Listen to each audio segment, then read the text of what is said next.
mundo donde los milagros son realidad.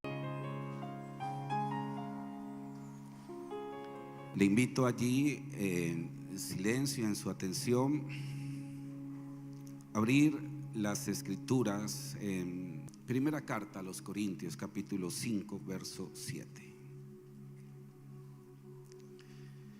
Limpiaos pues de la vieja levadura, para que seáis nueva masa, sin levadura como sois, porque nuestra Pascua, que es Cristo, ya fue sacrificada por nosotros. Tuve la oportunidad esta semana, la verdad que para mí fue bastante movida. Estuve en un seminario en la ciudad de Tuluá, 3 días intensos, fue muy intenso, dando enseñanzas de las escrituras, sobre todo en estos días donde se proclama el sacrificio de Cristo, y fue muy especial, porque cuando uno enseña, uno aprende muchas cosas secretas que están en las escrituras. Pero también tuve la oportunidad de estar con mi familia, mi papá que está en Bolívar, y en la casa materna llegó mucha gente que hacía mucho tiempo no veía, porque pues en los pueblos es muy intensa la Semana Santa, y fuera de eso hacen otras festividades de comidas y bueno, cantidad de cosas.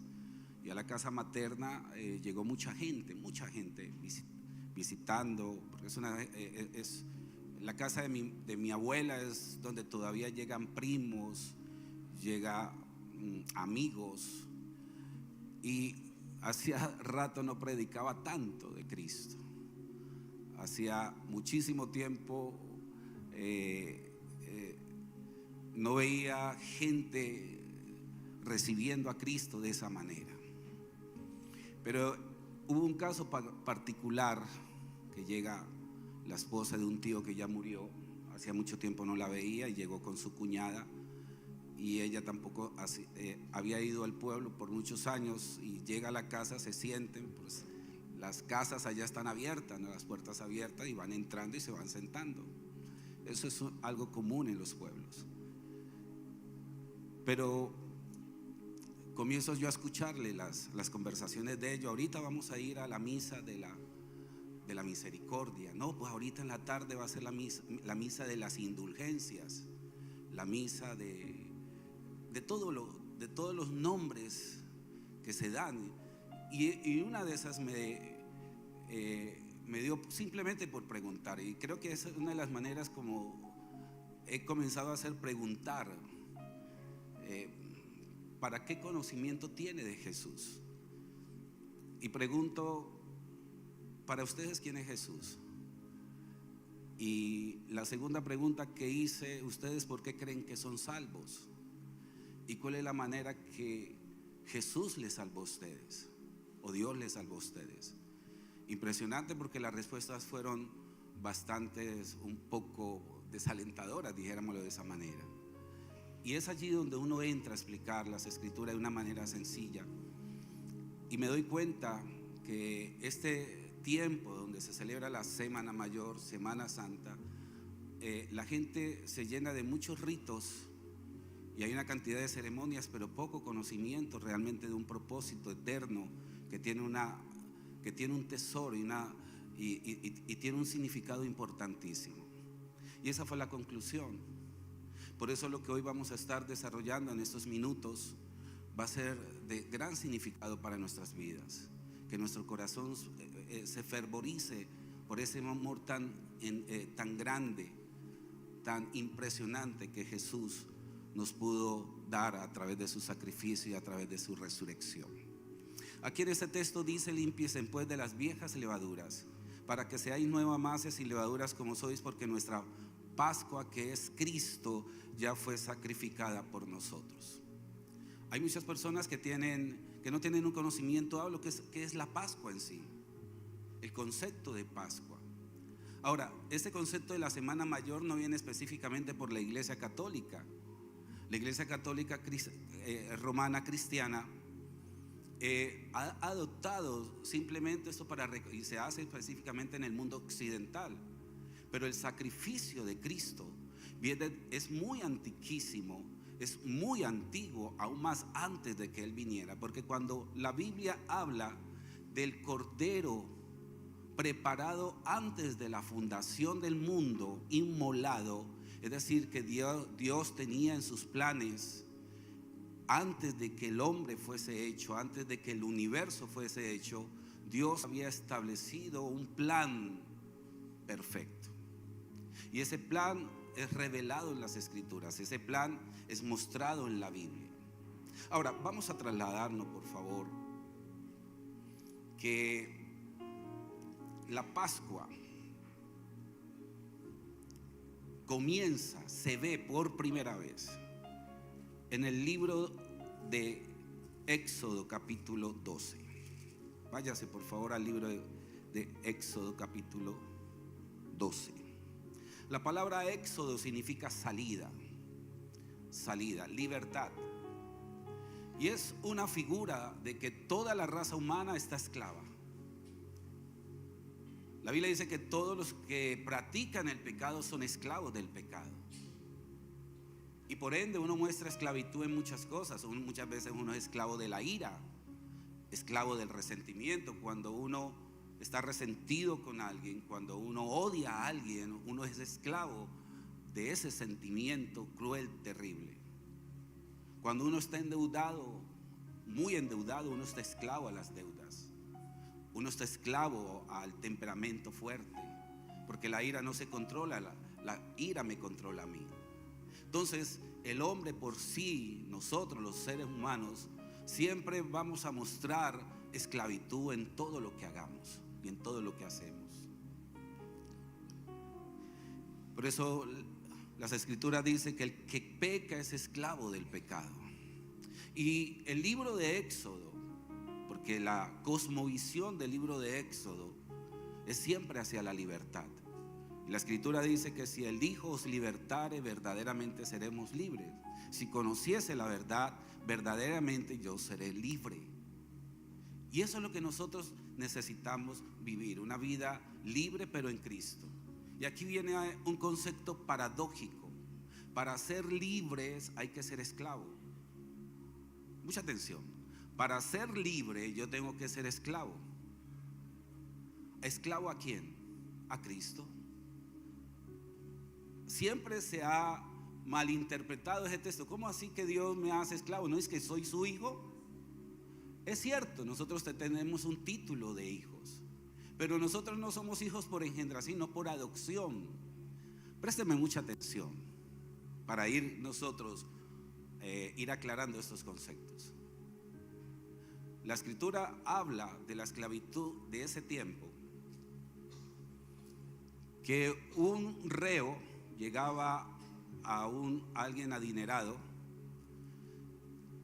y esa persona judía podía tener esclavos porque existía la esclavitud, y tenía que tenerlo esclavo por 7 años. ¿Por cuántos años? Por 7 años. 7 años. A los 7 años se tenía que dejar en libertad. ¿Se tenía que dejar en qué? A los 7 años. Eso se le llama un necta. 7 años. Se dejaba en libertad. Ahora, ese esclavo iba a tener todo: sustento, provisión, no solamente de él, sino para toda su familia.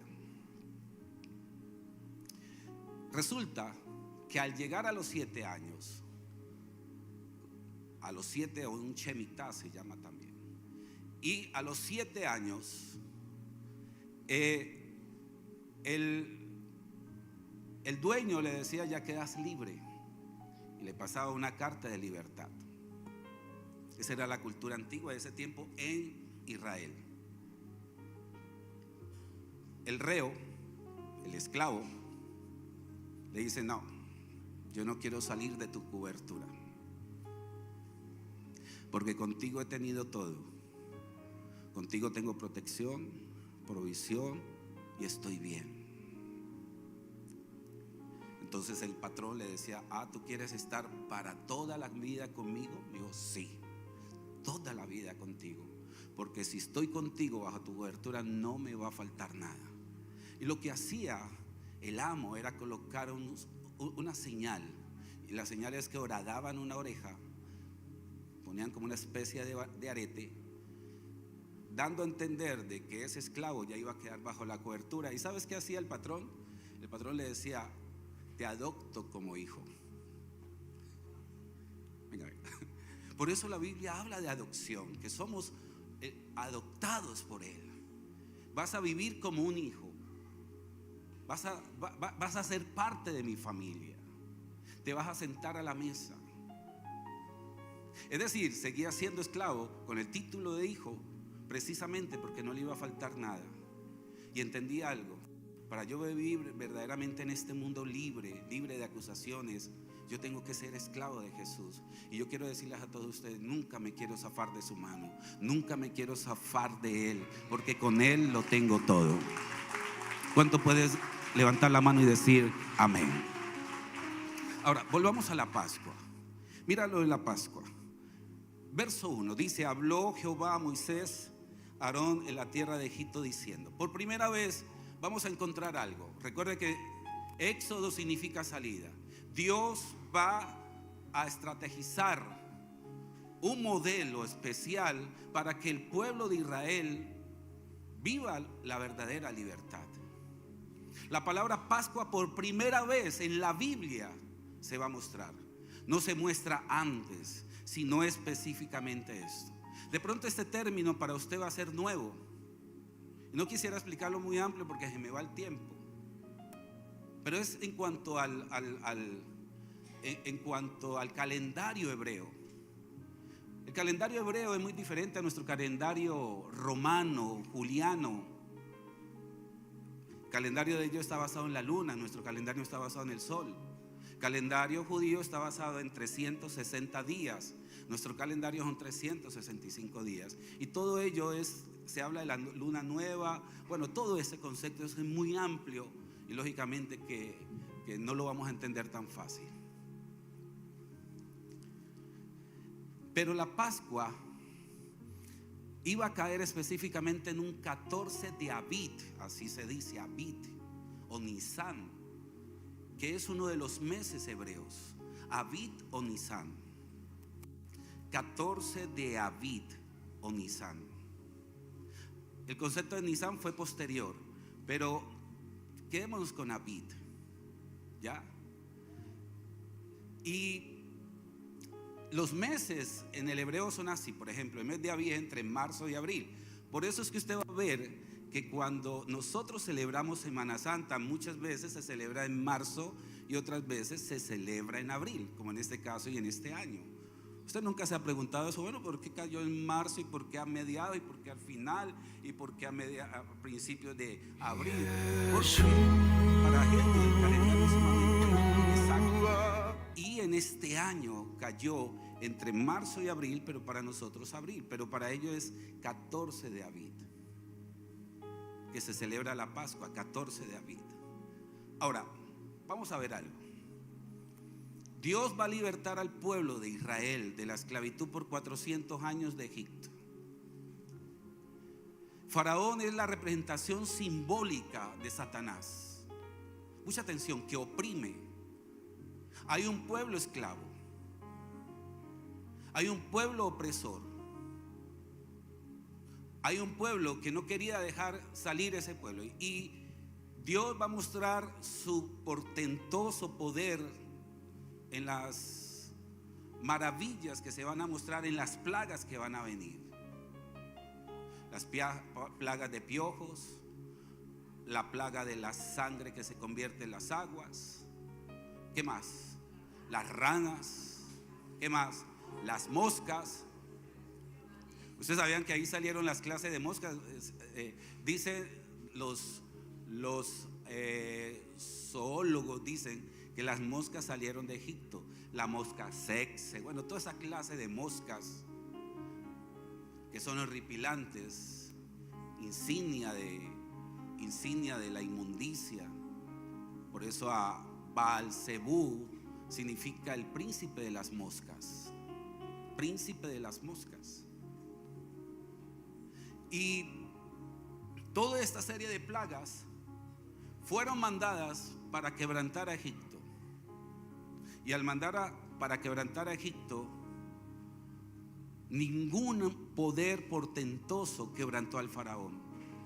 Inicialmente cedía, pero terminaba endureciendo su corazón. No me dejan ir al pueblo. Y Dios así lo permitió, porque ninguna de esas era la manera que se proclamaba libertad. Tenía que ser una sola manera, un solo modelo. Un solo modelo. Y usted va a encontrar que Dios le dice a Moisés por primera vez este concepto. Y le dice esto: Moisés, wow, quiero que por favor no se pierdan lo que van a aprender, así como lo aprendí yo. Voy a ser muy pausado, pero usted tiene que entender hoy lo que voy a explicar. Usted tiene que hoy salir con una mente renovada en lo que voy a decir, en lo que voy a estar exponiendo. Mire lo que hace Dios, dice: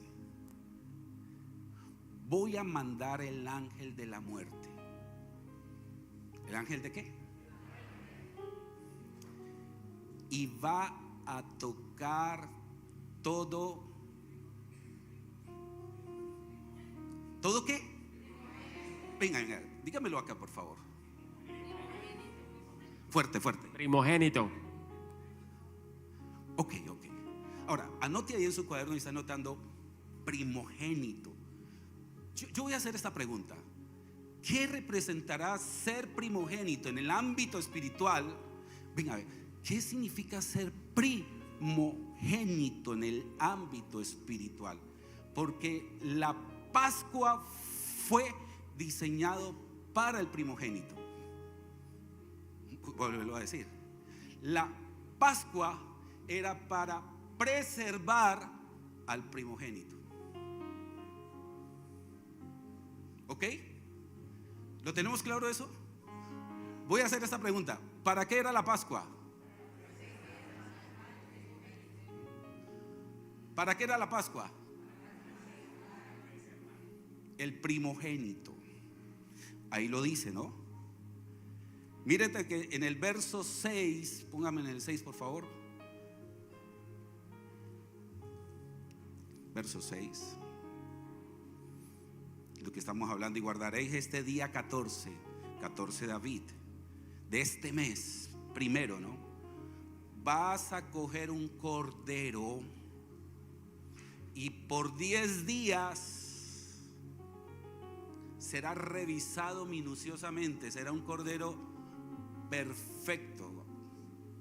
La pastora María Consuelo nombró que ese cordero tuvo que ser seleccionado, ahora que se estaba dirigiendo en la cena del Señor, que es un acto sumamente importantísimo porque se recuerda todo esto. 10 días. Y présteme atención, precisamente fueron 10 días que Jesús fue revisado y pasó la prueba. ¿Qué dijo Poncio Pilato de Jesús? Yo he tratado de... ¿Y qué dice? Y no encuentro nada en este hombre. ¿Qué dijo el centurión cuando pone la lanza en el costado? Verdaderamente, este sí era el Hijo de Dios. 10 días donde se va a ver que era un cordero sin defecto. Entonces, como estamos en el clima ya de la última plaga, Dios le dice a Moisés: vas a coger un cordero. Miren el verso 5, 6 y 5. Dice: el animal será ¿qué? Pregunta: ¿cómo es Jesús? Macho, ya, de 1 año, lo tomarás de las ovejas, de las cabras, y lo guardaréis hasta el día 14, hasta el día ¿qué? De este mes, y lo inmolarás, es decir, lo sacrificarás. Toda la congregación del pueblo de Israel entre las 2 tardes. Tomarás de la sangre y la pondrás en los 2 postes, ya en el dintel de las casas, en lo que ha de comer, y aquella noche comerás la carne asada al fuego y panes sin levadura con hierbas amargas lo comerás. Y quiero decirles algo: si ustedes supieran la enseñanza, ¿por qué tenían que ser hierbas amargas? No lo puedo explicar por cuestión de tiempo. ¿Por qué panes sin levadura? Que era el panásimo. ¿Por qué sin levadura?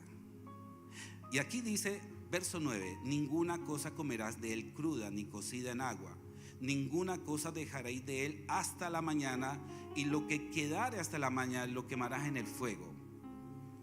Y después, mire lo que dice el verso 11: ustedes van a comer así, van a ceñirse los lomos, vuestros calzados. ¿Y sabe por qué vuestros calzados? Porque se está aproximando la hora de la salida, de la huida. Y vuestro bordón en vuestra mano, y lo comeréis apresuradamente. Es la ¿qué? ¿Cómo? Wow. Aquí vamos a ver por primera vez la palabra Pascua, y es la Pascua de Jehová. ¿Y qué decía 1 Corintios 5:7? ¿Quién es la Pascua? Y la Pascua es, venga, ¿y la Pascua quién es? Jesucristo. Ok. Ahora, si usted va al verso 27,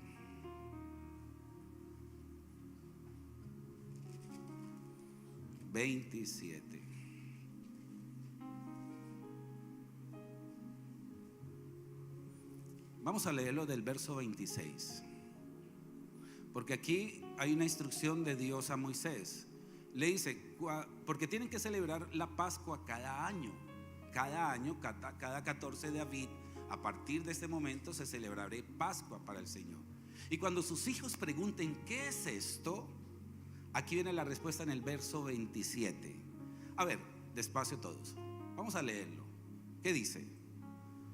¿Vosotros qué?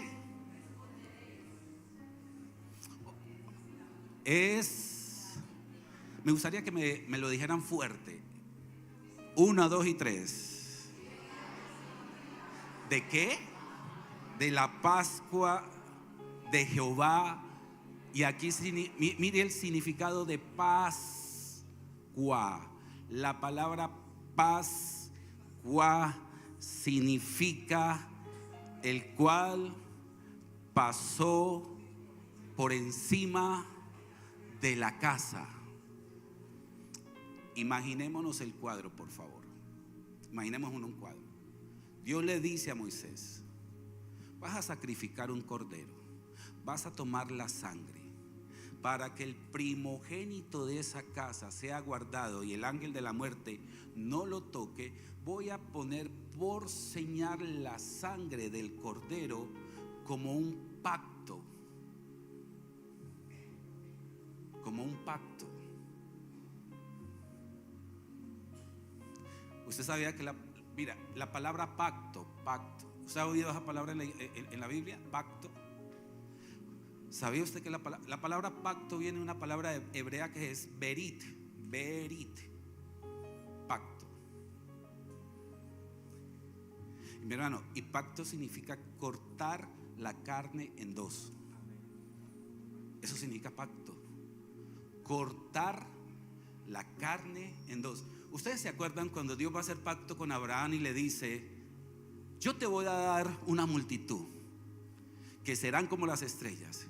Y dice la Biblia que Abraham cogió palomas, torcasas, cabras y dividió las aves en 2 partes. ¿En cuántas partes? En 2. Pero aquí viene algo bien interesante. Y cuando dice, tomarás animales limpios y vas a cortarlos en dos, y yo pasearé en medio de esa carne dividida. Pero más adelante usted va a encontrar, dice, que una antorcha paseaba por las aves divididas. Porque la palabra pacto es que la sangre de Jesús te va a separar a ti y a mí del mundo. Por eso la palabra pacto significa conságrame, apártame. Por el pacto de sangre es que Él divide. Y por eso la Biblia dice que si alguno está en Cristo, nueva criatura es. Las cosas viejas pasaron, pero ahora en adelante se hace cosas nuevas. Dígale al que está al lado, en el momento en que Cristo, la Pascua, te dividió, una cosa era lo que eras en el mundo, eso que hiciste, pero ahora en adelante es lo que vas a hacer en Dios. Y todo por el pacto. ¿Ok? Ahora, sigue diciendo aquí, ¿qué significa Pascua? ¿Qué significa Pascua? Inclusive en el inglés es más fácil. Usted dice Pascua, Diana, ¿cómo se dice en inglés? Passover. Passover, para hablar de Pascua en inglés, Passover. Passover significa pasar por encima. Pero aquí viene bien interesante. Mira, vamos a ver el cuadro. Cada familia tiene su primogénito. Hasta el perrito, primogénito de los perritos, de los caballos, de las ovejas. Porque la promesa era, Dios guardará el primogénito aún de las crías. Era de noche. Usted se puede imaginar el hijo del faraón que era primogénito, el primogénito que estaba llamado a heredar todo lo de Egipto. El bebecito allí en su cuna de oro, ese día me imagino que lo arrullaron, todos los egipcios allí, ya. Mientras tanto, el pueblo de Israel, y esto es lo más impresionante, dice las escrituras, comerás del cordero por familia. Wow, levante su mano. Yo quiero que en un momento comiences a ver tu familia, tu cuadro familiar. Vas a verlo con tu visión en Cristo, en Pascua. Señor, el cordero será el principal en mi familia. Jesús es el principal. Él está en el medio de mi esposo, de mi esposa, de mis hijos, de mi generación. Él es el principal. A Él le debo mi vida. Comerás del cordero por familia. Por familia. Y yo mandaré el ángel de la muerte. Y el ángel de la muerte viene insofactamente a matar. ¿A matar a quién? Venga, ¿a matar a quién? ¿A quién? ¿A quién? Ok, yo quiero que usted se grabe esa palabra primogénito. Resulta, porque la Pascua fue para los primogénitos. ¿Para qué fue la Pascua? Ok. Mira que no fue ni para el segundo ni para el tercero, para primogénito. ¿Para quién? Perfecto. ¿Sí o no? Que es para usted, no, mi hijo, no se vaya a preocupar. Yo sé que usted es el tercero que nació. No, ahorita déjame. No, porque es que de pronto aquí comienzan a pensar, ay, no, y entonces yo qué. ¿No soy importante para Dios? No. Primogénito. Atención, primogénito. Entonces viene el ángel de la muerte. Está la orden, casa por casa.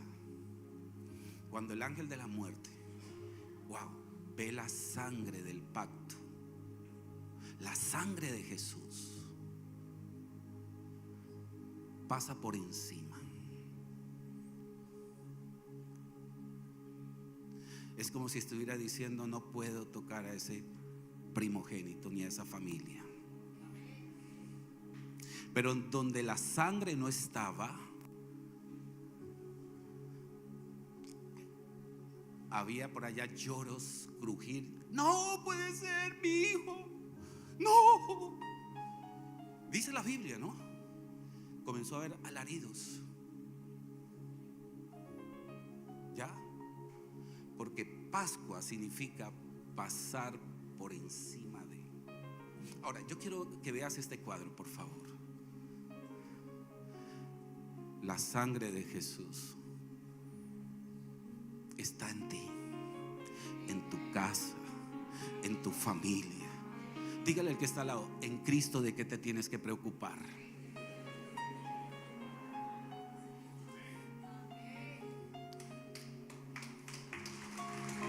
Ok. Pasar por encima. Passover, Pascua. ¿Qué significa Pascua? Pasar por encima. ¿Y quién es la Pascua? Jesucristo.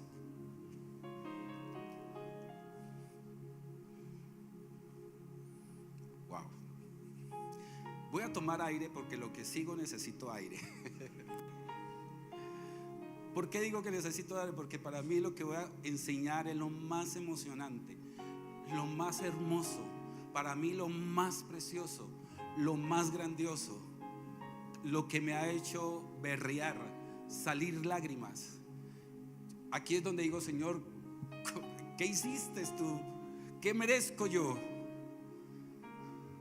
para que hayas hecho este plan tan perfecto? Porque eres tan hermoso. ¿Ya? El pueblo de Israel sale, diga conmigo, sale. ¿Qué hizo el pueblo de Israel? Por eso la palabra éxodo significa salida.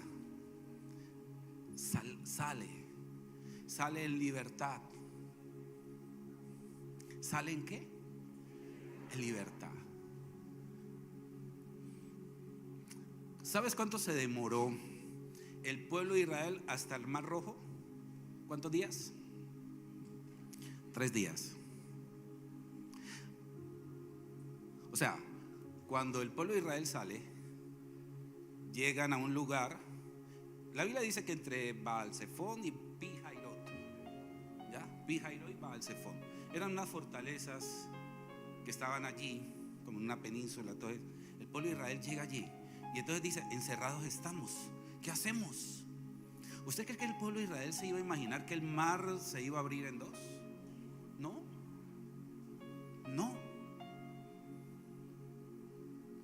El mar se va a abrir. Ellos no lo imaginaban. Al tercer día llegan allí. Al tercer día están encerrados. No hay solución. Miraron para atrás, venía porque Faraón: no, ¿cómo los dejamos salir? Dice que los mandó a los mejores mercenarios a acabarlos. Adelante el mar. Estamos encerrados, ¿qué hacemos? ¿Qué hacemos? Y el Señor dice: ¿por qué clamas a mí? Toma tu bastón y... ¿Qué pasó con el mar? Usted sabía, mi querido amigo y amiga, que cuando el mar se abrió en dos, al tiempo, mucho tiempo, a esa misma hora, ese mismo día, Jesucristo iba a resucitar de una tumba? ¿Iba a qué? ¿Iba a qué? ¿Usted sabe qué es la resurrección? A mí me gusta el concepto de resurrección en este cuadro, porque el concepto de resurrección es que se abre el mar. Por eso es que el bautismo es una figura y simbología de resurrección, porque la resurrección, cuando le dicen a usted, cuando usted dice significa mueres al viejo hombre, cuando te ponen allí en las aguas, te sacan, es simplemente unas... ¿Por qué? Porque como el pueblo quedó entre las aguas. ¿Entre qué? Y cuando pasa el mar, ¿qué pasó con el mar? Tragó al faraón. Usted sabía que la victoria más contundente de Jesús, más que en la cruz, fue en la resurrección. La resurrección es el emblema de vida eterna, porque la Biblia registra 6 resurrecciones, entre esas la de Lázaro. Pero Lázaro murió, resucitó y volvió a morir. Pero la Biblia dice que Jesús murió, resucitó y nunca más volverá a morir.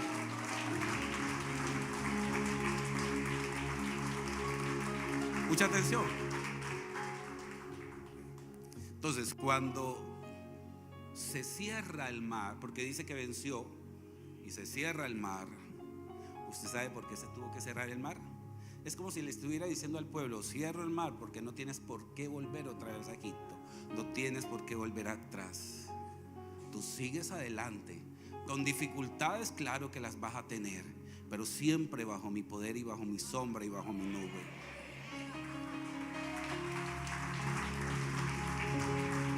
Ahora, perdone que les repita tanto, que le diga al que está al lado, yo sé que eso es cansón, pero si usted tiene una persona que está allí y le dice: imposible que vuelvas atrás en el Señor.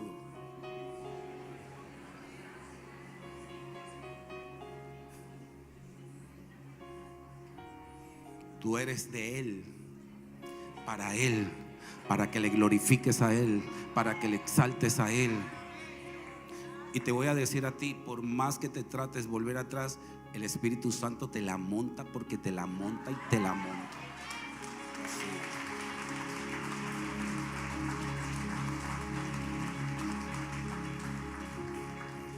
Préstame atención a esto. Cuando me pongo a escudriñar la Biblia, ¿por qué digo escudriñar la Biblia? En este momento llevo 3 años estudiando la Biblia. Son 2 capítulos por semana. Creo que voy por el 35%. Es decir, cada dos capítulos de estudio en la semana. Esta semana creo que estoy en Hebreos 7, todos Hebreos 7, toda esta semana. Y creo que estoy en Jueces 8. Entonces me le dedico a estudiar, a escudriñar toda una semana. Y la otra semana lo siguiente. Entonces ya llevo 3 años. Y todo esto lo he podido ver, todas esas maravillas. Cada vez que escudriño más, yo digo: Dios mío, estos son... Jesús, estás en toda parte. A Jesús lo veo en Génesis, a Jesús lo veo en Jueces, a Jesús lo veo en el Cordero, a Jesús lo veo en esto. Dios mío, estás en toda parte. Pero resulta que cuando me pongo a estudiar, usted sabe cuándo, mire lo que voy a decir, usted sabe cuándo Noé, la puerta del arca se abrió. Y Noé, con su familia, pisa nuevamente tierra. ¿Y sabes qué hizo Noé? Hizo un altar y partió las aves en 2. Pues es la misma fecha cuando Jesús resucitó. ¿Se acuerda que Noé, las aguas, otra vez las aguas? Jesús el arca. Y la Biblia dice que ¿cuántos se salvaron? ¿Cuántos se salvaron? Eso dice Pedro, 8. ¿Y usted sabe por qué la circuncisión se celebra al 8º día? Porque cuando Dios hace el pacto, la circuncisión es partir la carne. Por allá en Génesis 13 dice: mi pacto, porque circuncidar es rasgar el glandes en el órgano viril del hombre, glandes y prepucio, hay una membra. Circuncidar es cortar, separar. Ahora usted va a entender por qué la Biblia dice que Dios nos circuncida nuestro corazón. Porque en Hebreos 4:13 dice: la palabra de Dios es viva, eficaz y más cortante que espada de doble filo. A eso se le llama el merigna, que significa rasgar, cortar.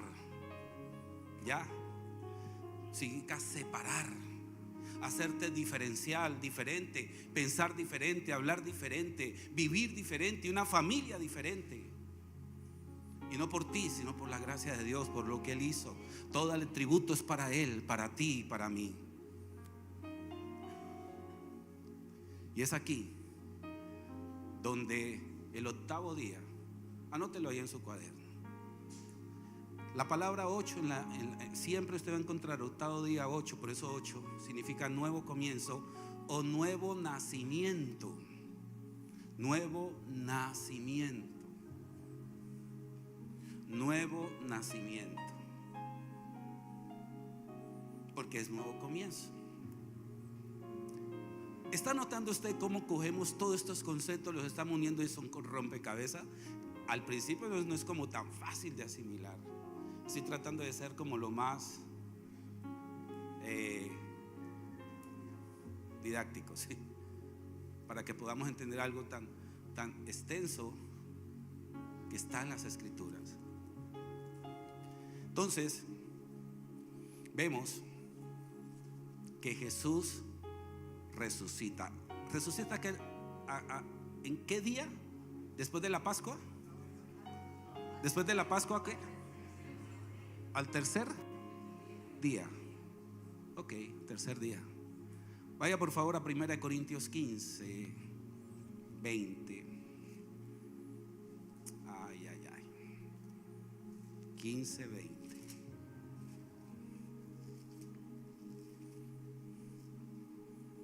Primera de Corintios 15, 20. Tenemos en él. Esta sí me gustaría que toda la congregación aquí presente la leyéramos al unísono de 3. 1, 2 y 3.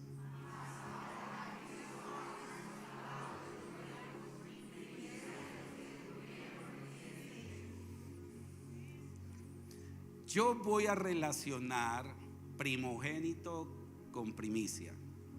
Por eso les hice repetir muchas veces primogénito. Porque la Pascua es ¿por quién causa? Por los primogénitos. Primogénitos, ¿no? Ok. Atención a esto. ¿Sabían ustedes que en la cultura judía un primogénito era el que llevaba la doble porción de la bendición de Dios?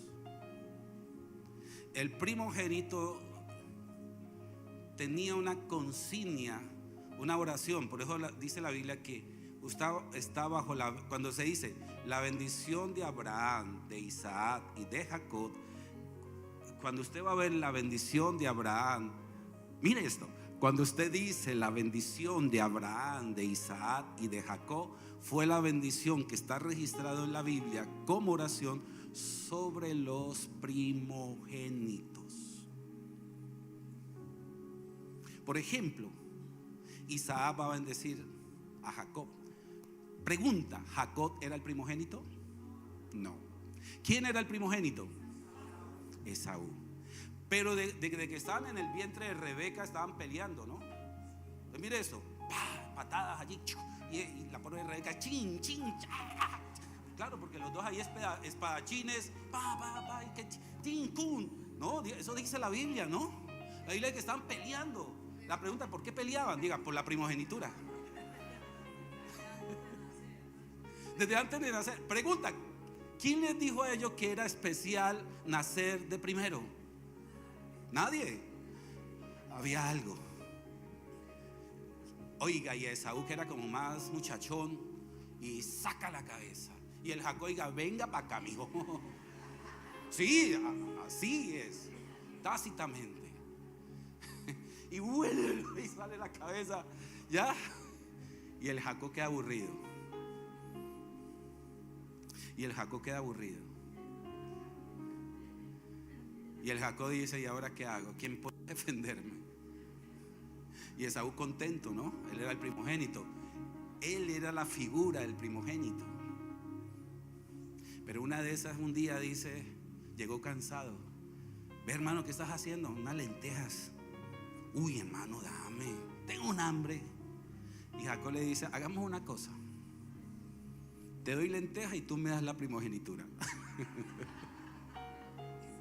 ¿Sabes qué dijo Esaú? ¿Listo? ¿Para qué me sirve a mí? Oiga, bebé. Ay, podía tener casa, carro, títulos, dinero, montones. ¿Para qué me sirve la primogenitura? Oiga esto. Usted sabe que eso, más que escucharlo Jacob, más que escucharlo, lo escuchó Dios. Porque había uno que valoró ese título, esa dimensión, primogenitura. Dijo: yo amo la primogenitura. Para él era esa terrible, no sé. Entonces, por allá usted va a ver cómo fue que con la mamá hicieron traba, porque ya el papá, Isaac, estaba para morir. Y por eso dice la bendición de primogenitura. Y atención, bendición de primogenitura era dicho una vez y no se podía volver a repetir. Se establece, oiga eso. ¿Usted por qué cree que Esaú va y cuando le dice: mi hermano me engañó? No, papá, él era mi hermano, aquí estoy yo. Y el papá le dice: no puedo hacer nada, lo dicho está. Yo creo que imagínense esa dimensión. Entonces llega Esaú, se va a casar, y Jacob hace una trama con la mamá. Oiga, engañaron, por eso dice que engañador, usurpador. Algunos dicen eso. Otros comentaristas dicen que tiene otro nombre, ¿no? Más profundo. Pero bueno, sea como sea, Jacob se hace pasar por el hermano, se coloca, porque era lampiño, ¿no? El hermano era velludo. Y se pone aquí. Entonces el papá ya viejito: pero tú hueles a Esaú. No, papá, soy yo. Claro, le cambió la voz y todo eso. Oiga, y el papá, vea el registro, no quiero por el cuestión de tiempo, pero cuando pone la mano, viejito, y le dice: te bendigo con la bendición de arriba, la bendición de la tierra y debajo de la tierra. Y cuando usted ve esa bendición, va a representar la dimensión de primogenitura. Y por eso la Biblia dice: cuando la bendición de Abraham, de Isaac y de Jacob es la bendición de primogenitura. ¿Ok? Primogenitura, primogénito. Pero aquí vemos en 1 Corintios 15, 20. Volvámoslos a repetir, por favor. Mas ahora Cristo ha, ¿qué?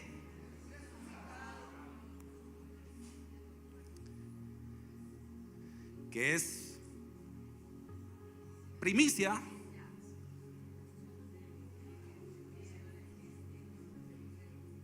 Uy, como me puse. No, porque es, yo digo que lo más importante del mensaje es esto que voy a decir. Cristo se convierte en primogénito entre los muertos por la resurrección.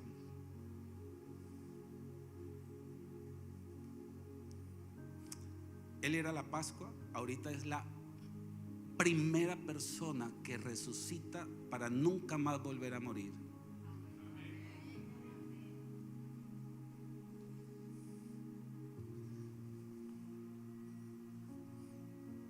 Santiago 1:18, por favor. Santiago 1:18. ¿Qué tal si lo repetimos? Venga. ¿Qué tal si lo repetimos?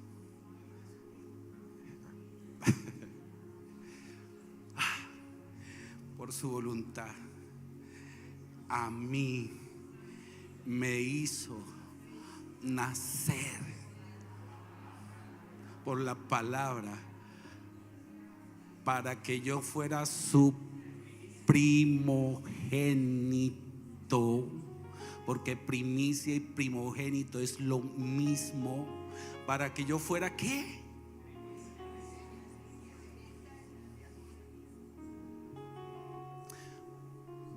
¿Usted en Cristo Jesús qué es?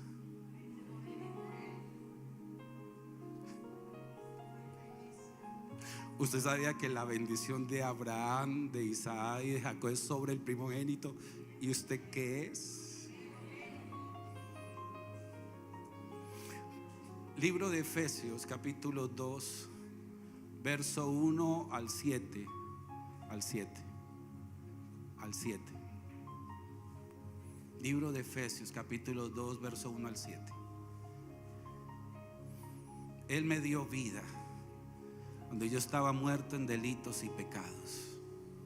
Cuando estaba muerto en delitos y pecados, verso 2, yo andaba en otros tiempos siguiendo la corriente de este mundo, nada de Dios, conforme a Satanás, que es el príncipe de la potestad del aire,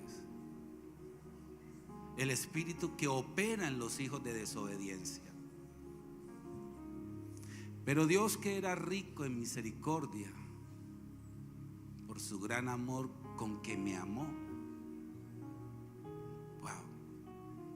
estando yo muerto, me dio vida juntamente con Cristo, y por su gracia soy salvo. Verso 6. Venga.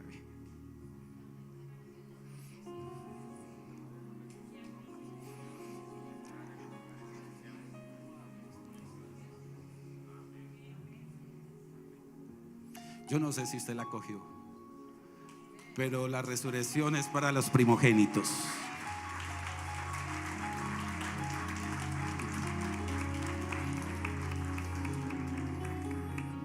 Venga, te resucitó.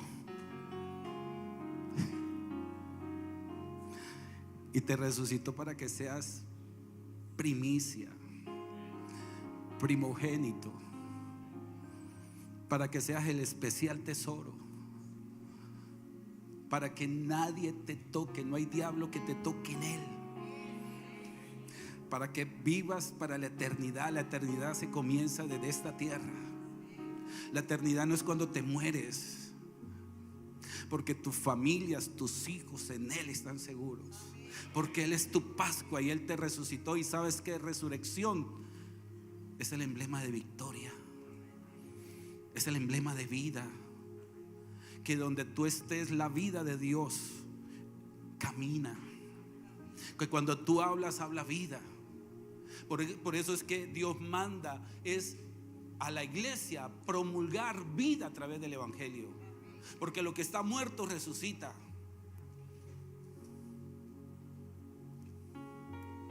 Levanta la mano y dice: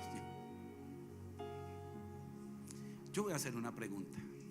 Búscame Hebreos capítulo 12, verso 23. Hebreos 12, 23. Hebreos 12, 23. Ok, yo voy a hacer esta pregunta. Voy a hacer esta pregunta. ¿Qué es la iglesia? Ustedes me van a responder de acuerdo a ese texto. Venga, ¿qué es la iglesia?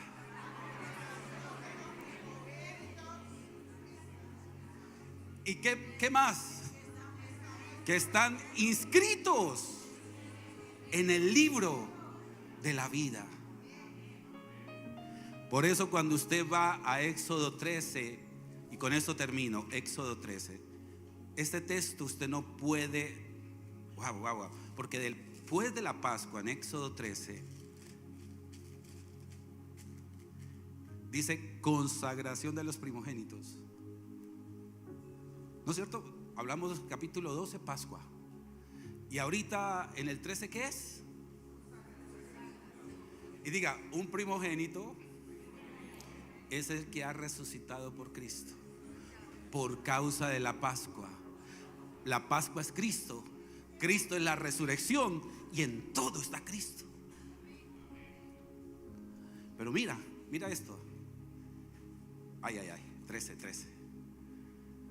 Jehová habló a Moisés diciendo: número 1, conságrame.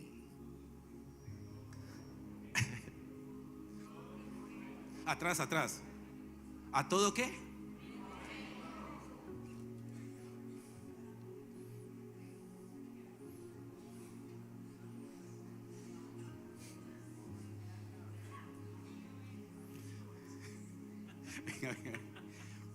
Conságrame a todo. Le voy a decir esto: Dios separa de las tinieblas la luz. Conságrame significa venga para acá. ¿Y sabes qué después dice? Conságrame significa apartar. Conságrame dice: te voy a guardar, mío eres. Uno podría decir, pero si todo es de Dios. No, toda la humanidad, todos los planetas son de Dios. Pero ¿por qué dice específicamente mío? ¿Sabes por qué dice mío es? Porque usted un árbol, los árboles son de Dios, pero te da a ti el permiso de tocarlos para que lo comas de los. Pero ella no. Consagrar significa apartar, para separar para mí, porque ella es mi especial tesoro. Porque es que el concepto de primicia es lo mejor. Siempre está lo mejor, lo primero, lo más excelente. Mío es. Mira, mía es. Título de propiedad: Él es tu Señor. El primogénito, mío es. Te consagro, te aparta. No eres del mundo, no sirves para el mundo, no encajas en el mundo, no piensas como el mundo. Mío es. Eres para mí. Nadie te puede tocar. Número 1, consagrar. Número 2, título de propiedad. Y número 3, gracias. Venga. Verso 13. Y cierro Biblia. Oye, no me sigo emocionando. 13. Verso 13. 1, consagrar. Título de propiedad. Número 3. Venga. ¿Más qué? Léalo, por favor. Más todo de asno redimirás, quebraréis su cerviz, también redimirás al primogénito. Y la palabra redimir significa que todo lo que representa esclavitud, Dios lo va a traer en libertad.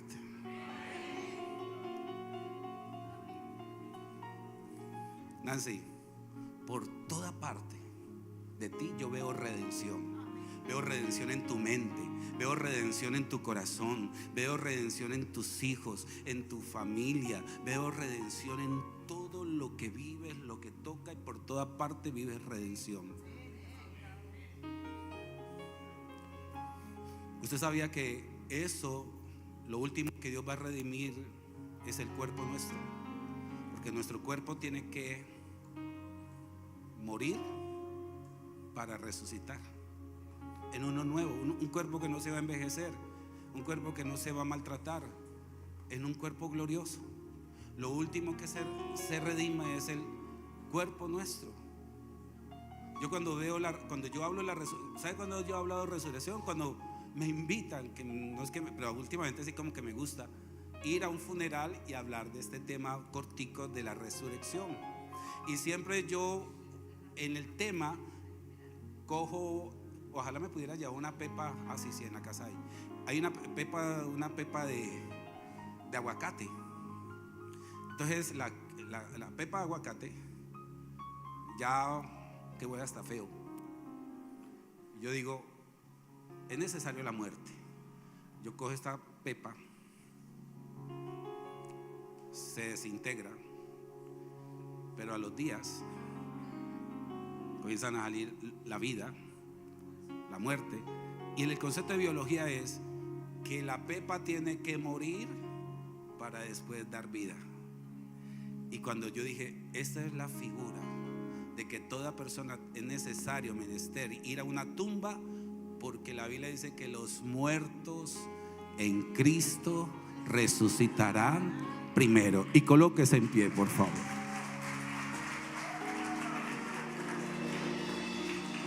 ¿Cuántos dicen amén? ¿Cuántos dicen gloria a Dios?